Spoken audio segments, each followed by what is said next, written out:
Hello, everyone, and welcome back to It's Okay Not to Be Fabulous Every Day, live from Richmond, Virginia. I'm Cyrus Webb, joined by my co-host, Dalsimer. So welcome to you guys tuning in on the simulcast on Facebook, LinkedIn, YouTube, and on X. Going to bring in our friends over on Amazon so they can be a part of our chat, our first in-person chat together, and a very special message as well. I think you guys are going to really get a lot out of this. And we're now live on the Amazon side with It's Okay Not to Be Fabulous Every Day. I'm going to type you guys in a welcome message over there. If you guys are new to us on Amazon, make sure you guys do hit that follow button. You'll see it either here in this corner or down below. You also will see Allie's book that this show is based on here. You can get it in print. You can get the Kindle edition, even get the audiobook as well. So make sure you guys take advantage of that. Allie and I are having our first in-person conversation together with It's Okay Not to Be Fabulous. Allie, thank you so much for coming in. I appreciate it. Well, I am so excited to be here with you in real life. In real life. In the flesh. History is being made here, folks. We've had 3 seasons of this show, and we are meeting literally for the first time today. We are. And I was saying to Allie that to me, when I saw her walking in, because I'm in the Regis office here in Richmond, I was like, it just felt like she was back. I was just seeing her again. I mean, what was it like for you, Allie? It was exciting because wasn't like seeing you again. Mm-hmm. I felt like it's the 3D version. Yeah. For me, that's what it was like. Well, it was cool. Like, yeah. And I'm so glad that you all could be able to watch us. Also, Stacey Thomas is joining us here in Richmond as well. You guys know I'm in Virginia for the very first time. We're in for the Power of Presence event. And of course, that's taking place on Saturday. But for today, if it's Friday, that means it's going to be It's Okay Not to Be Fabulous Every Day. And Allie, this series is coming to an end, yes, it is. Which is crazy to think about. That this is, as I mentioned, our 3rd season, all based on this book. So, Allie, before we get into today's message, which is an interesting connection to last week's message, in some respects, talk to us about this experience for you. You wrote this book, but could you have imagined that you would have a podcast based on the book? No, I never, ever saw that happening. And, you interviewed me about this book through our mutual friend, Robert Whitehill. Mm-hmm. And you liked it. And you said something very, very moving to me. You said that when you read the book, you felt seen. Yes. That was very powerful for me, having written it. And it was a seed change. It was a real shift for me in how I perceived the book being out in the public and being perceived by others, if that makes sense. Mm-hmm. And so, we talked a couple times, and then you asked me, would I be interested in this? And I was like, yes, I would be interested. I was nervous. Mm-hmm. I was definitely a little bit hesitant because I hadn't done anything like it before, but it's been an amazing journey that I never expected. And I have loved every minute of it. Well, thank you. And thank you for trusting me in this. I was saying to Allie earlier, something that hopefully everyone knows. I don't tell people what to do. There's this misconception out there, this fake news that I have that, but that is not what I do. I make suggestions, folks. And I was so glad that Allie said yes to this. And Allie, I have to say, what I said to you is still true today. Not only does it make me feel seen, I believe it's doing that for other people too. And you guys should let Allie know that too, because a lot of times I think it goes to that scriptural account, Allie, I think about sometimes where the lepers were all cured by Jesus, but only one came back and said, thank you. Right. I think a lot of times we experience things, and because of life, we just do things and we move on. When you hear from people about things that you wrote and how it touches them, how does that make you feel as the author? Oh, it's so moving and powerful. And I think you're right. We get busy. And also, I think there's probably a thought like, oh, they don't need to hear from me. Mm-hmm. But the truth is, we're just people. Right. We like a little positive feedback, or constructive criticism if that's what you have. Right. And I love to hear from people. It helps me know that I'm not just writing or speaking into a void, into a vacuum of nothingness. Yeah. To get a little return ping. It's really moving and powerful. Stacy says, hey, the book is a great read. She also says some fake news here. She says, whatever, Cyrus, you do tell us what to do. That is not true. He just makes powerful suggestions. That's right. And keep suggesting until you finally cow and break. Well, okay, now that could be true.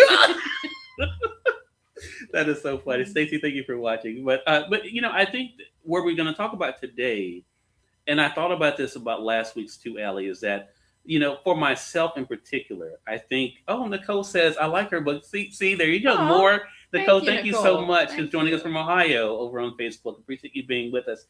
I think what is so interesting about this, and I think this is subjective in a sense, because I think what looks like relaxation or breathing time is going to be different for everyone, right? 100%. I think even the idea of play may be different for, because like for me, this is playing to me. Mm-hmm. Seriously, this is like fun. I've escaped Mississippi and I'm out here playing in Richmond, Virginia, get to hang out with Allie and Stacy, and this is fun. What has it been like for you to determine your own satisfaction? That's what I wanted to ask you, because I think people will try to tell us what we should do, but what has it been like for you, and how important has it been for you, Allie, to determine your own level of what truly satisfies you? Well, I think what satisfies me and what I feel is recreation are kind of two different things. Okay. So for me, recreation is taking a brain break. Okay. Like I don't need to go physically on vacation anywhere, Mhm. but sometimes I need to just go for a walk and listen to music or an audiobook, Got it. or watch a British crime drama in the evening. That for me is recreating, or Okay. hanging with my kids and just being silly or whatever. Yeah. And it can be anywhere. The place doesn't matter. Whereas some people, I feel like they need to physically go away. They need to go to the beach, go to the mountains, go to wherever they go. Mhm. But in terms of what satisfies me, what really satisfies me is, and this is going to sound so crazy, but it's accomplishing stuff. Mhm. Like not just meaningless whatever, but when I accomplish, if I yesterday I'm currently working on a manuscript, as you know. Mhm. I'm working on my first novel, which is taking forever. It's just learning as I go. It's just it's just a whole different style of writing. So I'm working on my first novel, and I was like looking at this scene and realized that I need a reason for this character to not want to wear a bathing suit. Like she's not going to wear a bikini, and I'm like, why? Like when you write nonfiction, there's no why.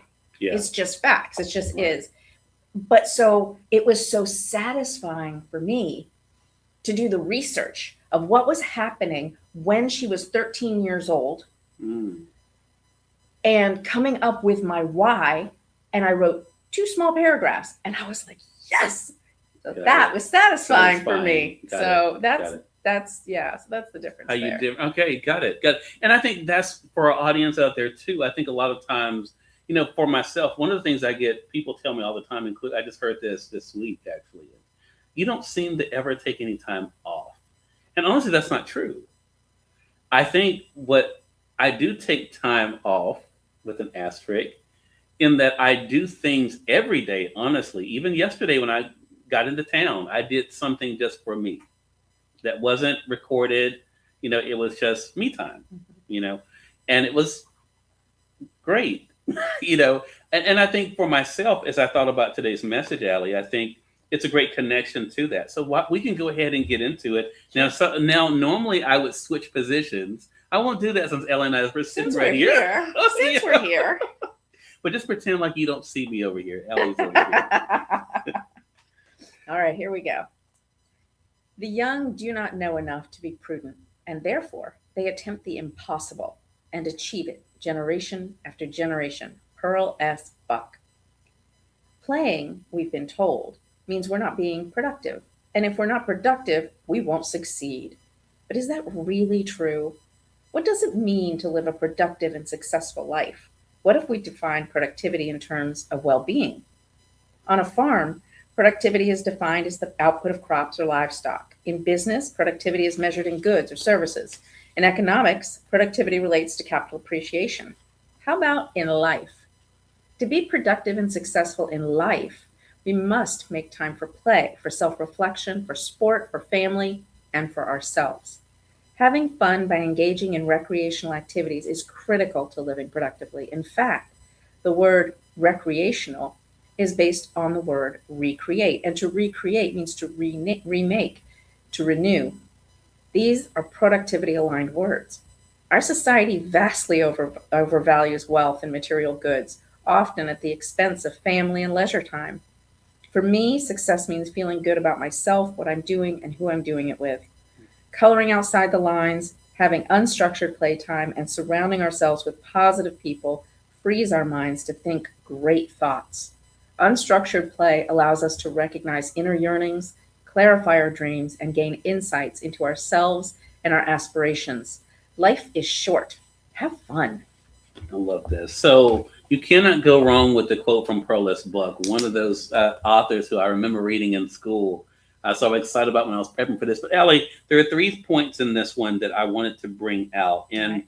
I think what is so important is the question Ellie asked, and I want you guys to think about this question too as she begins. What does it mean to live a productive and successful life? And I think again, that's going to be different, right? Mhm. It's going to be different for everyone. How is that question, or well, how's the answer for you changed, or has it?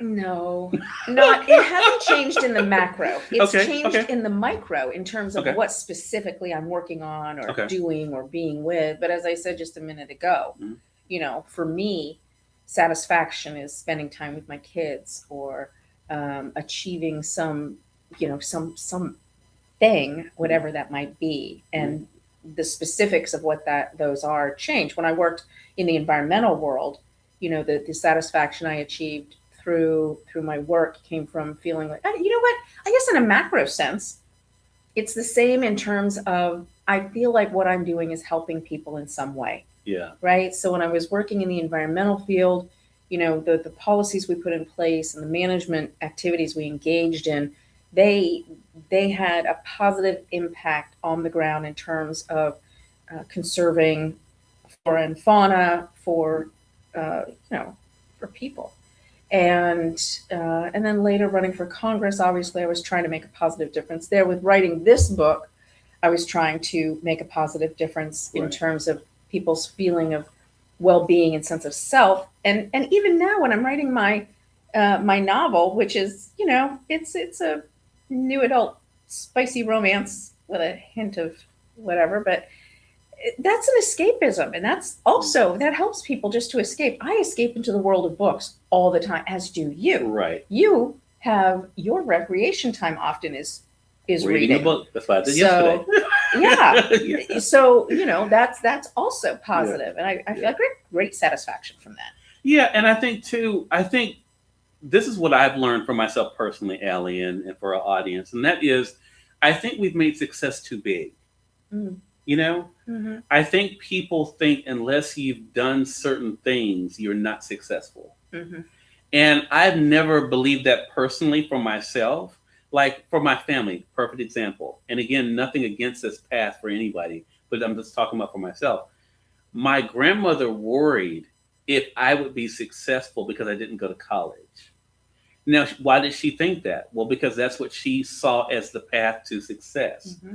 Now, ironically, if she's got to see this before she died, that was not the case, Right. right? But I think people set markers for themselves as to if unless I do this, I'm not anything, right? Mm-hmm. What the reason why I'm bringing this up is because I love the fact that what Perlis Buck says about the young, they attempt the impossible and achieve it generation after generation, because that reminds people of there's no one way, Right. right? Yeah. How has that benefited you, Allie, to know that there's no one path that you have to take in order to get what you want? Yeah, but that's something I've learned, right? Okay. Because Okay. I grew up kind of in that same, being told, like, it never occurred to me that I couldn't go to college. Hmm. That was never even an option that was presented to me. Hmm. Not only was I, going to go to college, I was going to finish college, and then I was going to get a job because that's what you did. And that was Hmm. so, that was definitely conforming to whatever. And so that's something that I've learned Hmm. as I've gone. And it's interesting. I was watching the Olympics, the recap last night, and they had the young woman who won the gold medal, Alyssa Hugh, that's Lou. who, she retired at 16 because she was just burned out from skating, Mm-hmm. and went off and, became a teenager and just lived life, and then rediscovered skating and her love for it in 2022, and just took home the gold medal. And they were like, what do you think about this? She was like, I wasn't nervous at all. I'm just having fun. And they're like, well, what do you hope the young skaters watching you? And she said, I don't do things the way everybody did. I'm not following that path. I'm not on a diet. I don't train a certain way with a certain style. I just do what I want. And what I really want is for everybody who's watching, all the young skaters out there, to realize there's more than one way to achieve your dreams, to become a professional skater. You can do it your own way.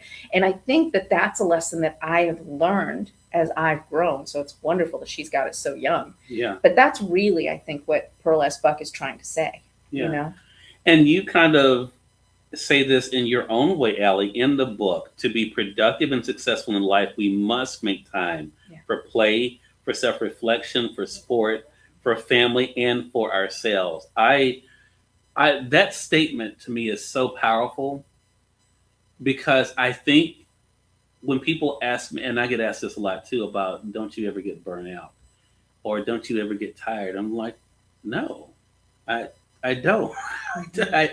Because I do, in my own way, make time for exactly what you're saying, for self-reflection, for play, for family, definitely, which is very important to me, and for ourselves. I think, though, what you wrote, the reason why I'm spending a little bit of time on this, Allie, is because when we watch television shows and movies, a lot of times the successful people neglect that. Mm-hmm. So what was it like for you to know that you didn't have to choose between success, family, and yourself? Well, again, that's something that I learned, and there's something else I want to go back to in a minute. But I remember after my son was born, I think he was maybe, oh golly, he was young still. I think he was 2 or 3, it might have been 3 or 4, whatever. He was young, and I had this job, and it was a long commute. It took me over an hour to get to work every day at the time, and I just felt like I wasn't seeing him very often. And then I'd spend all Saturday, I was doing, grocery shopping and laundry and the chores and the this and the that, and, all the things that had to be done. Mm-hmm. And so I was like, you know what, this is ridiculous. I am missing my child's life. And I made a very conscious decision, and it was a turning point in my life. And I cut back to 4 days a week and started taking Fridays off. And I would spend Fridays doing the laundry, the cooking, the grocery shopping, all the chores, the paying the bills, all that stuff. And I spent all of Friday doing that so that I could spend my husband at the time, he worked on Saturdays. So he had Wednesdays and Sundays. So Sundays we did things as a family, but Saturdays started to be just, mommy and son time. Got it. And we started doing playgrounds and this kind of thing. And my life satisfaction increased so much. And not only that, but my son's life satisfaction increased. He was so happy to be able to spend time, because every child wants to spend time with their mom, right? Mm. And, I remember, it's funny. I remember this coworker coming to me. He's like, well, it must be nice to work 4 days a week. And I was like, for a 20% pay cut, you too could work 4 days a week. There's a balance there. Right. And it's funny because this guy, John, JT, it never occurred to him that I would be willing to sacrifice a day of pay in order to have a day of play. But the play was so much more valuable. Yeah. Yeah. And also going back to what you said earlier, there's an old saying that if you do what you love, you never work a day in your life. Mm-hmm. And I feel like you do what you love, so you never really work a day in your life. Yeah, it feels like that. Yeah, even though you are working. You're doing stuff. It really is. It is one of those things that I'm most appreciative of, Allie, because I get up every day. I was telling Stacy, excited about what the day is going to bring. Even though I know there's work, there's all of these things, I get excited about it. I'm like, oh, I get to play over here, and it's playing. It's playing. Yeah, so there you go. See, there's a connection there. What a gift. Well, I'm very appreciative. I want to say, for those who are just tuning in, we have 300 of you guys over on Amazon. So thank you so much for our Amazon folks. For those of you joining us on Facebook, LinkedIn, YouTube, and on X, we're glad you all could be with us as well. You're watching It's Okay Not to Be Fabulous Every Day with Ali Dalsimer, who's literally right here with me in the same room. And myself, we're in Richmond, Virginia. I'm in town, of course, with Stacey Thomas for her The Power of Presence event that's happening on Saturday in Petersburg, Virginia. But today I'm in Richmond here at the Regis office, and I really appreciate Allie making the sacrifice. I was telling her to come in and do this in person with us. There's one more point I wanted to bring out here, and this is, I think, again, another important lesson, and I've benefited from this too, Allie. Coloring outside the lines, having unstructured playtime, and surrounding ourselves with positive people frees our minds to think great thoughts. Yeah. I want to talk about the surrounding ourselves with positive people part because I don't think people understand, Alec. I learned this early, which I tell people my cutoff and block game is strong online and offline. I can protect my peace wherever I need to. Was that also a journey for you to learn that the people that you chose to listen to and surround yourself with could stymie what you thought was possible? 100%. Mm. Absolutely. It's something I learned Mm. and learned fairly recently. There was I won't go into a lot of detail, but there was a woman in our neighborhood, and one of these people, and I think everybody's had one of these people in our lives, right? Where everything goes wrong for this person repeatedly and over and over and over. Nothing, there's always something wrong. There's always a problem. And it's never that person's fault. It's always some external driver. And so this person, it's a little bit of a long story, but anyway, I said, well, I was thinking of doing something to help this person. And my husband said to me, do you want to be best friends with her for life? And I was like, what do you mean? He's like, if you do this, you will forever be doing for her because she will never take accountability. She will never do for herself. She will always need other people. And I thought about that. And then I started thinking about when I spend time with her, and I always came home stressed. And actually, he pointed that out to me. He pointed out to me before. And that was an eye-opening moment for me, because she drained my energy. I would go with my tanks full and I would come home with them empty. Yeah. And that was really the beginning of my thinking about that. And then when I found myself with other people who are more positive or energetic, people like you, that's an empowering thing. And it's synergistic, and you feel better and you feel energized and motivated. And that goes, and that goes beyond just people saying or doing negative things to or about you. Right. And we've all talked about that. Right. For sure. But this is more on an energetic level, and really surrounding yourself with positive people, not just those who say positive things and who uplift and support you, which we've talked about on this show, but also just people who are positive by nature. There are some people who are just Eeyores. They are just Eeyores. That's true. And, you have to make a very conscious decision about how much you're willing to sacrifice of yourself and your own energy before you start spending a great deal of time with those people. And, if you've got someone that you really love, someone in your family who's a total Eeyore, then maybe it's worth it. You spend that time and you go ahead. But for the neighbor down the block, maybe not. Maybe not. And you know what? I want to say this, and I hope no one takes this as me being preachy, because I don't do that for sure. Well, one thing I've noticed, Allie, that bothers me, and I guess as I'm getting older, I'm becoming more aware of it. The negative is so loud, the pessimism is so loud, and we that are we're more shy and we're not as bold. And I guess what made me bring this up, I was at the airport yesterday, and there was a post that had been made on one of the news sites, and the comment section, which I typically try not to pay much attention to, just the amount of negativity that was there versus the, wow, this is great. And I thought to myself, the people, they really take out the time